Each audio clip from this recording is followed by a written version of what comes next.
but when you go into interviews, when you go into conversations with stakeholders and legitimately want what's best for the other person as opposed to just trying to get things checked off of a list, I don't know. I think it means something. I think people pick up on that, and I think we're better off for it. This episode is brought to you by Green Skies Analytics, an audit analytics service provider that works with internal audit departments that have data analysts and are still frustrated with trying to make analytics actually work, aren't getting the expected ROI, who can't break through the communication barrier between the analysts and the audit team, and those that need experienced direction for an audit analytics strategy and process. Those that feel like they've wasted time and money on trainings, aren't getting the value they want, not prioritizing the highest risk areas for the organizations, or have projects that seemingly never get completed. Do you deal with any of that? If you do, go to the show notes of this episode and click the Green Skies Analytics link, or go to greenskiesanalytics.com to schedule a call and understand how Green Skies Analytics makes analytics actually work for internal audit. Hello, everyone, and welcome to another episode of the Audit Podcast. I'm your host, Trent Russell, and today on the show, we have Dave Dufek. He's the Chief Internal Auditor at Principal Financial Group. Some of the things we hit on, we recorded this one a while back, so, for the avid listeners, you might know that at one point we were asking if emojis were appropriate in emails, and so we do have that on the question list, as well as how Dave decides what goes on the audit plan so that he's auditing what matters. The reason I emphasize auditing what matters is Dave and I both have, this appreciation for Norman Marks' book, Auditing What Matters, and so it's not even probably, it's the most highlighted book that I own, audit related or otherwise. So if you're an internal audit, cannot recommend that book enough. If you're on just SOX side, so that's all you do is SOX stuff, Norman has a great book on SOX as well, so I'd check that one out. And if you're on both sides, get them both. We also talk about how to scope an audit, which we hear a lot of people struggle with is scope creep especially, but then how do you scope it and how do you auditing the right thing basically, and how do you know that you're doing that? And then Dan also mentioned during the pre-recording, he uses this metric of audits completed per FTE or full-time employee, but he's like, it's really not that great. Like, what? Considering the appreciation we have for Norman and how he might feel about that, we kind of took a deep dive into, well, why are you measuring that thing that you said is really not great? There's some additional context that Dave adds, which actually makes it a pretty good metric. But I think just kind of initially when you hear that, you go, that's not what we're supposed to be doing. Audits per FTE, who cares? It should be about the risk and how it ties to the org strategy. And if we're auditing what matters, then it doesn't really matter how many we do in the budget and all that kind of good stuff. So anyway, we hit on that, and then we talk about what is on Dave's audit wish list. Here we go. What is in either your internet browsing history or your ChatGPT or Llama or any other LLM that you might use? What have you been looking into lately? Yeah, what hasn't? What's not in the browser or the ChatGPT history? I'm experimenting a lot. I think one of the things that's most interesting to me lately is Notebook LM. Uploading a number of different white papers or other sort of documents and having the custom podcast show up. Hopefully, Trent, that doesn't cause you any sort of competition, but to get some basic information and listen in the car to something I'm interested about. And what I'm interested about can be certainly audit information, new regulations, but it can also be things I'm just curious about, like, tell me about how AI works, or tell me how to audit AI. And, that was an interesting one where I uploaded 4 or 5 different position papers from different think tanks. And it did a pretty good job of really sort of outlining, these are the 3 things that, we would all pretty much think about. And there's this other 4th theme that ran across all of the papers that, really prompted some discussion. So experimenting with that for sure. I'll play with ChatGPT like anybody else, but one of the more recent successes, I think, is I have a Peloton and a Tonal, and I was curious as to whether or not the new model would be able to really get at a custom nutrition and workout plan for me based on the actual classes that are in those platforms. And it did. It understood my goals. It laid something out that really, kind of by specific class and specific target. So, I'm no nutrition expert or exercise scientist, but again, it's just really interesting to see it start to put the pieces together. I had two follow-ups to that. One, what was that fourth theme that you were talking about? Well, really splitting out, I think, the way that we think about testing. And so we'll think about governance, we'll think about the application itself, we'll think about the models.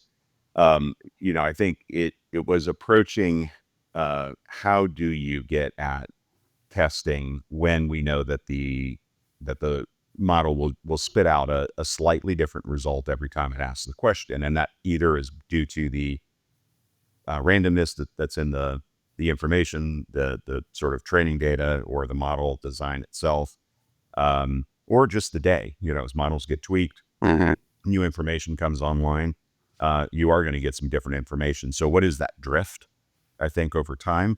And how much comfort can you really take if you test something on September 19th? Do you know that that's actually indicative of how that's going to perform a week later?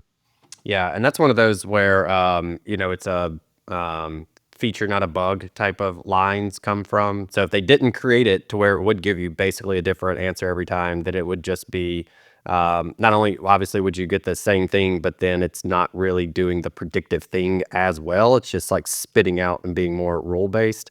So it's actually a good thing that it is slightly different each time because that's where it kind of does its thinking.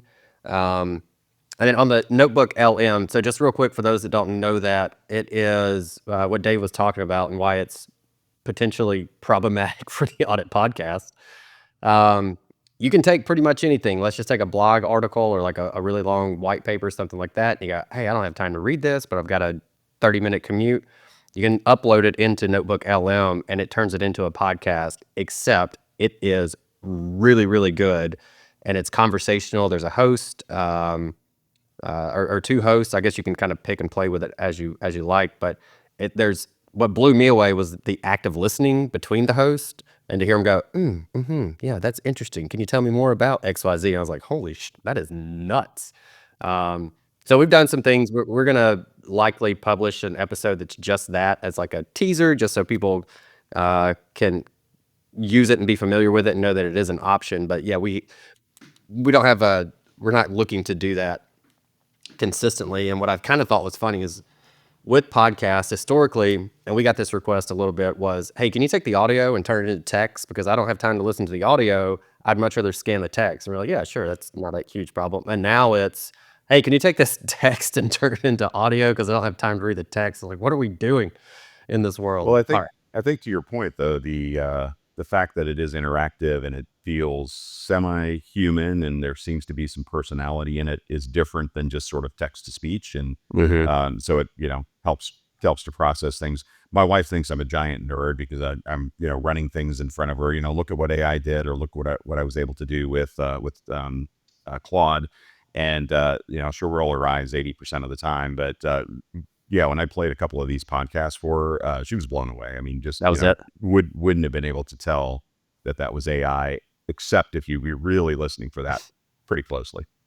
All right. I'll share that with my sister-in-law then. I showed her the other day. She was in town and I showed her ChatGPT and just some of the first use cases I did that blew me away. And she just looked at it and she went, oh, that's cool, and gave it back.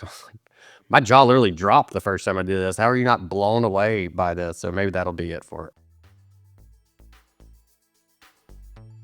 Hey everybody, we'll get back to the guests, but real quick, just wanted to let you know, block your calendars for March 5th, 2025. If you attended the Audit Analytics and AI conference back in the fall, we're going to do a mini Audit Analytics and AI conference on March 5th. So it's going to be from 9 to 4. So we're going to go 9 to 12. Then we'll do an hour break, and then 1 to 4. These are Central Time, so Chicago time zone. All right, so go ahead, block your calendars off, and we'll make the announcement when registration opens. All right, back to the show. Hot topic here. Emojis in emails. Thumbs up, thumbs down. I guess I'm lukewarm on it because it'll automatically pop an emoji in if you do the colon dash parenthesis, and I feel comfortable enough to leave in the sort of old style text or ASCII characters, but when it corrects it, I'll the backspace to actually make sure there's not an kind of a yellow image sitting in there. So so I think they're okay. I mean, you start to introduce personality through the methods of communication. some emails obviously doesn't make any sense to do that at all. You need to know your audience. But I think that's true. Email is just one method of communication. Yeah, we have text, we have Teams, we have Slack, we have all sorts of other ways of communicating with each other. And I do think that over time, you're trying to develop some sort of character or emotion in your email, and sometimes that's hard to read. So I guess the sort of compromise I have is where I think something might be misunderstood, and I'm trying to reinforce that this is a friendly statement. This is not this passive aggressive sort of thing I'm trying to remind you of. It was interesting. We had our chief litigator talk to our team just about general trends and themes, and she said, one of the things that she's always thinking about is the way that people use, say, animated GIFs in communications channels. What a litigator doesn't want to do is come back and have somebody on the stand explain why they have a dumpster in their Teams or their Slack message. And so I think emoji use, animated GIFs, but yeah, do think about, is that something where you want to explain why you put a winky emoji in your email? Yeah. Can you explain what a pineapple emoji means in this context? Yeah, Exactly. that's awesome. Exactly. Okay. Well, one of the hotter topics that we've had, if we look at downloads per episode, was basically how to do a risk assessment.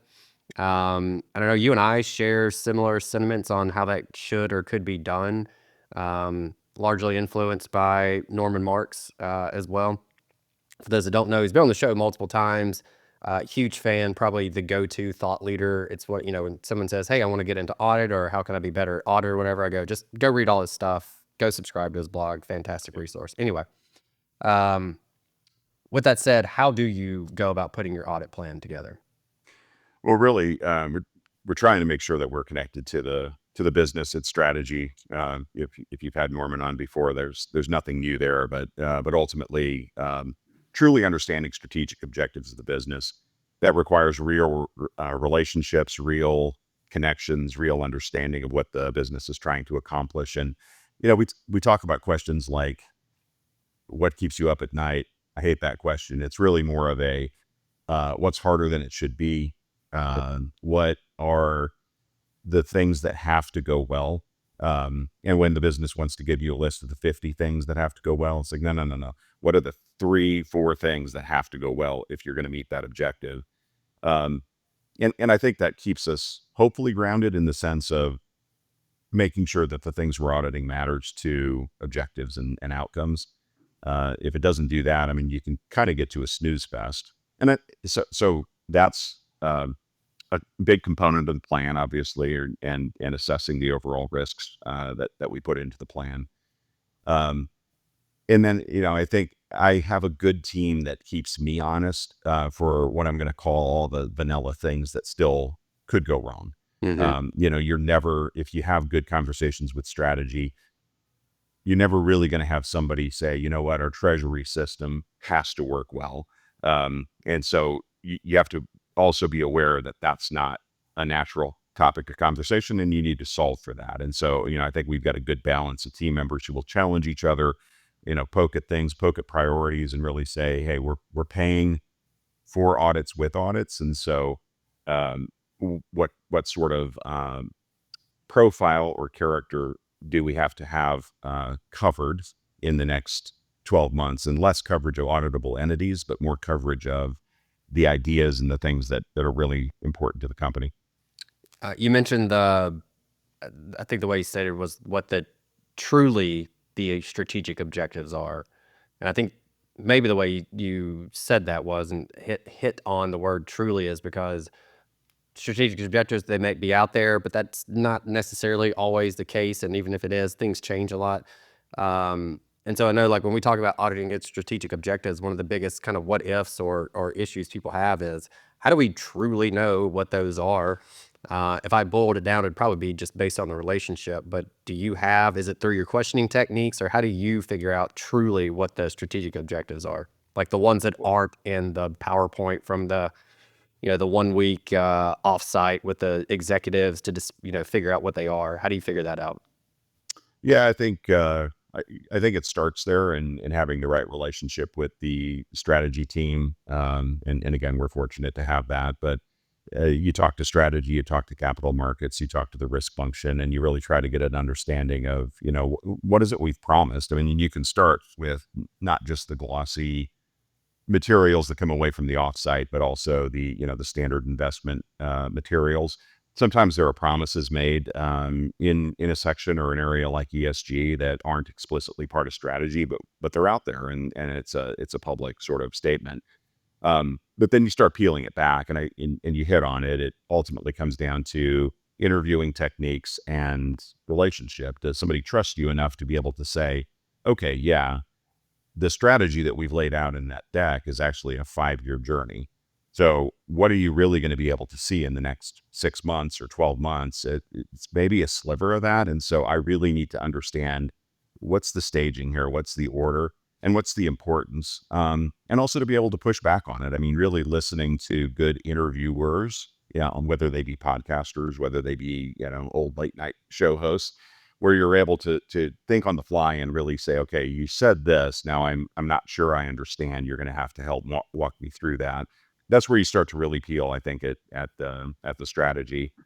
The other piece is I think what's not on the page, which is what you asked about, and every company has their own culture. Every company has their own challenges and aspirations.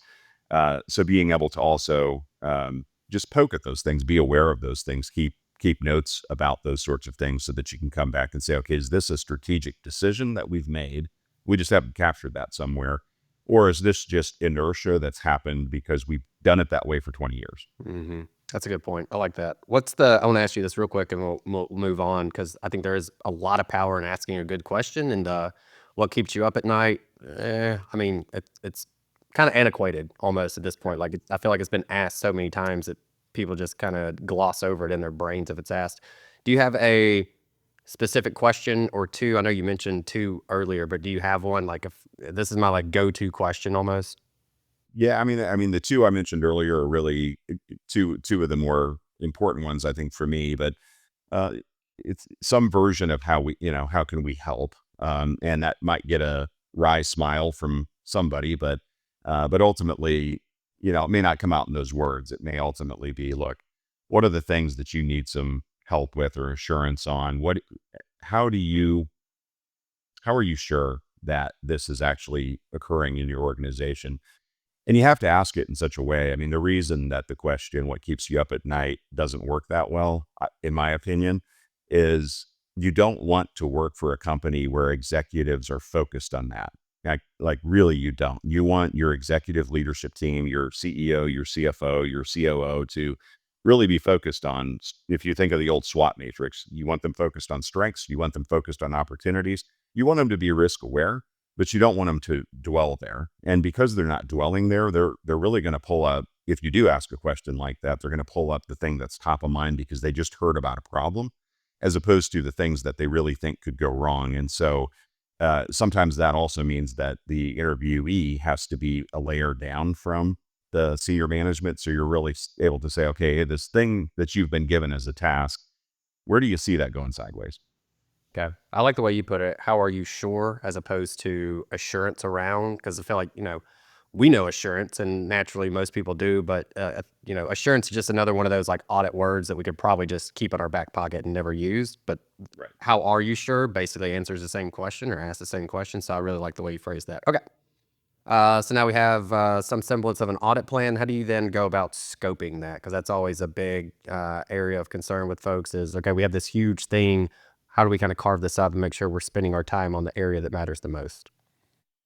Yeah. So a couple of things. One is trying to think about the scope in terms of budget. And I think it'll always be a debate when we put a number of hours or a number of weeks or a number of people attached to an audit. Is that prescriptive or descriptive? All right. And I think the answer depends. And so that'll help influence the scope. If I'm telling you, you have no more than 300 hours to look at this area or this project or this process, I'm telling you, you have no more than 300 hours. And so you could come back and tell me that that's inadequate, but we have to have that discussion. There are lots of audits though, where it's a green field. We don't know how long it's going to take. You want to audit absolutely as much as you need to, but no more than is necessary. So, it's descriptive. We think it's about this big. We really want you to come back though and let the scope drive the size of the audit. And again, we can talk about what distinguishes those two types of audits, but then we get into scope, and we tried something a few years ago. It actually started with our data area, and then it migrated into the rest of our um, into our audit team, where we said, look, let's explain or describe the scope in terms of a key question. So much like you said about, you say assurance to business people, their eyes might glaze over. They could understand what you're talking about, but it's not really their language. So we said, look, we really want every audit that we do to answer one key question, not three questions, not a half a question. What is it you're trying to answer? Yes or no to what? Does the process work? Or doesn't it? Are we able, and what does work mean? Are we able to prevent customer payments from going to the wrong party? Okay. Well, now everything I do and must support the answer to the question. And if I'm doing anything that won't answer the question, well, that's a good clue that that's not actually part of the scope. What was interesting is as we played with that, and some auditors hated it, some auditors liked it, but it was a common language we were able to use. I was really surprised by the reaction from the business and the boards that we talked to, because they expressed, well, wait a second, yeah, this is common language. I know exactly what you said because I can read a scope table, I can read a scope statement, I've seen those before, but you've actually told me that, is this X? And the answer is yes or no, or maybe. And now I can get my head around that a whole lot faster. I love that. Have you tweaked that? You said that initiative you kind of started a couple years ago. Have you tweaked it and grown it and lessons learned, anything like that? Anything else you could share? Because I think that's a great tactical thing for people to take away. Um, but if you guys have struggled with really making that work and there's lessons learned that you could share that would prevent others from falling into those, then we'd love to hear those. Well, no, I think we still use it. We still put the key question on every report that we have, so that is what leads the top of the sort of the right below the title of the report. I think the only hiccup that we've really had that we haven't fully solved for is regulators aren't accustomed to seeing it. So when a Mm. regulator walks in, they want to see what the scope table was, and again, we have that in the work papers. We can kind of get into a granular level of these are the scope points. These are the objectives. Here's your sort of RCM, more traditionally. But sometimes they'll scratch their head a little bit, and so there is a little bit of communication and education that we've gone through. In the end, it's all worked out fine, and the regulators understand what it is we're trying to do, and in being clear with our stakeholders. But it takes a little bit of extra work on that end. Yeah, I really like that. I'm a big fan of what's the one thing, even down to the day to day. What's the one thing that I need to, like, I have to get this one thing done. If I do nothing else, what's the one thing? And making sure. I used to even take a Post-it note. Got dual screens. I would write the one thing and then post it on the other screen. That way, I would have to. You get caught up in emails or whatever, and inevitably, I'd look over and go, "Oh yeah, I forgot. I got to do this one thing. That's what I got to come back to." So I love that idea of just the one thing. It's also applicable for anyone interested in dashboard development. This is a hard lesson learned for myself. We built a dashboard that answered like 50 different questions, and management went, we're never going to use this. It's way too much. Exactly. So it wasn't later on until I realized we usually, the kind of best practice is per dashboard, you answer 3 questions, kind of maybe 5. So I think it falls in line with that, which I really like. Yeah. All right. Controversial take here, controversial question coming in hot. There's a lot of talk around metrics with internal audit. How do we prove our value, KPIs, all that kind of good stuff. And one that I was surprised to hear from you was that you look at the number of audits completed per FTE. And when we talk Mhm. about like value add and things like that, that's usually one where people go like, yeah, maybe if somebody asks for it, audit committee asks for it, we'll give it to them, but we don't really care, that much. It's not about how many you get done. It's the quality of the work that you do and all that kind of great stuff. So with that said, what are the benefits of doing that? Why do you look at that one? And then why does it usually have this kind of, not negative perception, but we'll just say negative perception for lack of better words. Yeah. So, well, first of all, I'm pleased to hear that you've run into other people who have actually used it or thought about, it that way. I haven't. So here we thought we had a, interesting or unique idea, but um, KPIs are so hard in the world we live in because our product is assurance, warning, advice. Those are hard to measure. Certainly you're looking at quality scores. You're looking at stakeholder surveys. You're looking at the sorts of things that try to give you a pulse as to whether or not folks actually value what you're telling them. But there is an absolute productivity metric that we need to land on. I really dislike completion of the audit plan and some of the more traditional metrics because again, that doesn't really tell me a whole lot about am I getting better or worse if I'm always at 90% completion or 95% completion. So our hypothesis, and yeah, I can get into a moment all of the reasons it can be gamed, all of the reasons it can be terrible. But both the numerator and the denominator move and they tell us something. So if we're really leaning into your world, we're doing a lot more data analytics. Well, how do we know we're becoming productive? Well, I should be able to generate more audits, or I should be able to reduce my FTEs or redeploy them in other ways. So one or both of those numbers might move if we're actually starting to see some, production in the data space. Are we able to ask better questions? Are we hiring more talented people? I think all of those things start to again express themselves in the number of audit outputs. And I think you do have to control for and have a good QA function that tells you, well, I'm not just splitting up my 1,000 hour audit into 10 100-hour audits, and I've suddenly increased my productivity tenfold. So I think, but I think there are some ways to account for that. As to the denominator, I think the other thing it's starting to help us, and it is still pretty new for us, but it's starting to really help us reflect on what's the composition of our team. So the board gives us a pile of money. We can spend that however we want. If we want to hire a whole bunch of traditional auditors, no data analytics, no administrative support, no professional practices operation, really flat organization so we don't have a lot of management. I mean, that's one way to run your organization. As you layer those other things into the organization, a professional practices team, a dedicated QA resource, data analysts who maybe aren't working full time on actual audits themselves.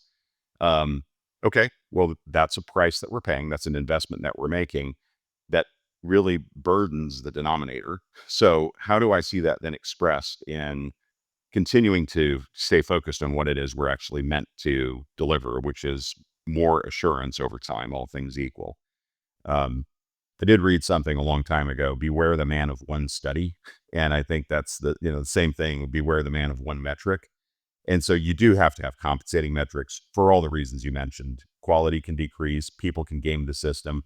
You also, really absolutely should not use this on an individual or a team basis because it's not about, hey, you auditor, you have to produce X number of audits this year or you've done a lousy job. Because again, that will incent cutting corners, some sort of competitiveness that's not healthy. It's really more at the team level or the function level to be able to say, okay, across the entire function, are we comfortable with the direction in which this metric is moving?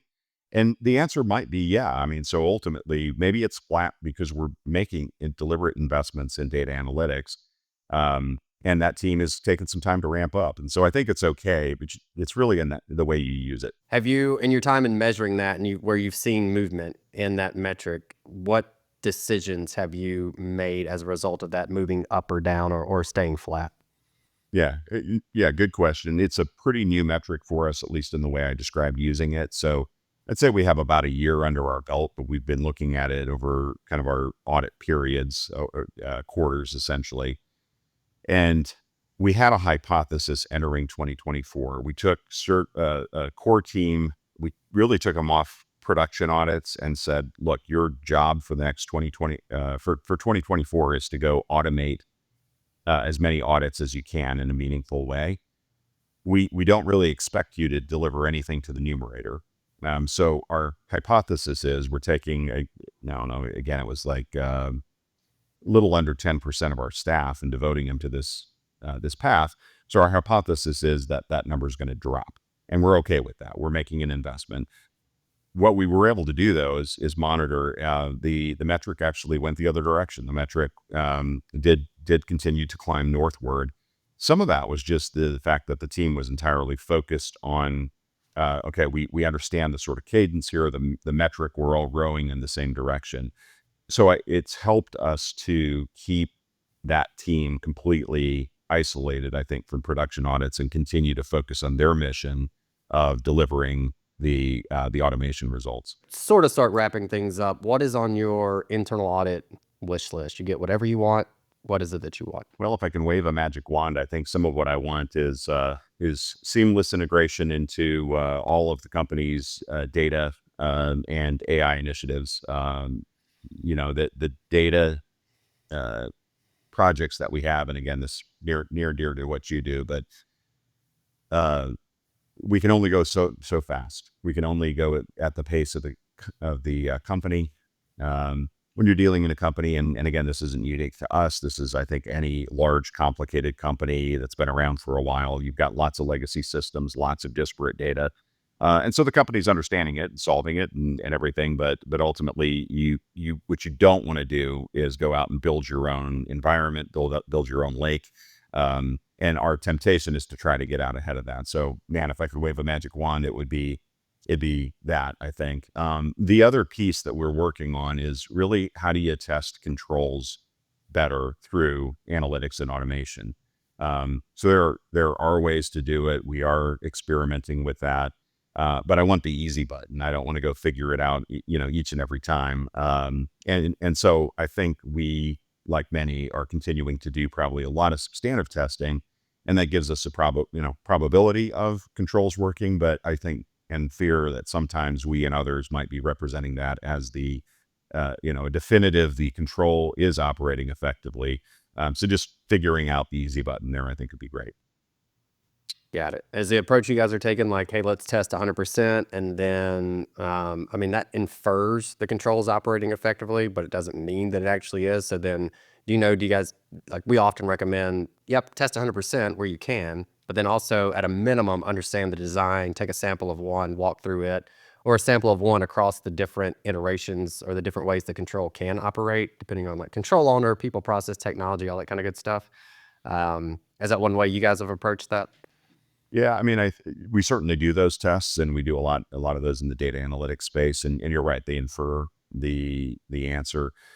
We've had some success, limited success, and again, very careful about this because of the implications that we can have. But you try to send data should kick out. You try to send data that should fail, and can we do that in an automated way to see that the control actually catches or stops something from happening? That's not applicable for everything. You certainly don't want to do that in a security way. You don't want to do that in a way that, or an insecure way. You don't want to do that in a way that's going to disrupt the production environment. But where you can take a shot at that, there are some automated ways that you can get right at the control. Got it.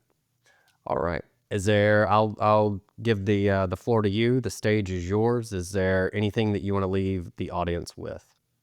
One thing I've just been reflecting on lately, and at the risk of sounding like a softie or whatever, just been reflecting about, how we spend time with our work teams, the people we work with and for, and the people who work for us. And you spend a lot more time with those people sometimes than you do your family, just in the course of a week.